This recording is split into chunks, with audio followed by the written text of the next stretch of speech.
ঝগড়া করা শুরু করে দিছে আমাদের সাথে। সায়ন মণ্ডল লিখছে, না আমি জাস্ট বাংলাদেশিদের পয়েন্ট অফ ভিউটা জানতে চাচ্ছি।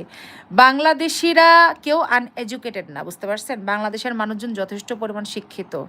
হ্যাঁ, কেউ যদি শত্রুতা করে তাকে আমরা যে একজন মুসলমান হয়ে বা আমরা মুসলিম গোষ্ঠী হয়ে আমরা যে তাকে ইসলামের দাওয়াত দিই, এটাই ইন্ডিয়ার মানুষের 14 পুরুষের ভাগ্য, বুঝতে পারছেন?